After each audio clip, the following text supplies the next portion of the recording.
ভুল একটি কথা অনেক মানুষকেই বলতে শোনা যায় যে যার ঘরে মাকড়সার জাল বাঁধে বা মাকড়সা যার ঘরে জাল বাঁধে তারা বলে থাকেন যে মাকড়সা যদি জাল বাঁধে তাহলে অভাব অনটন নেমে আসে। এই কথাটি সম্পূর্ণ ভুল। অভাব অনটন দেওয়ার মালিক হচ্ছেন একমাত্র আল্লাহ তাআলা।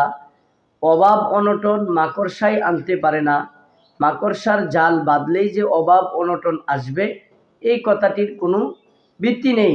অনেকেই বলে থাকেন যে মাকড়সা যদি তোমার ঘরে জাল বেঁধেছে তাহলে তোমার ঘরে অভাব অনটন নেমে আসবে।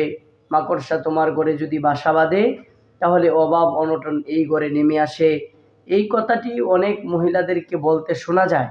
এটা সম্পূর্ণ একটি ভিত্তিহীন ভুল ধারণা। মাকড়সা যদি বাসা বাঁধে তাহলে তার ঘরে অভাব অনটন আসবে, বিষয়টা এমন নয়।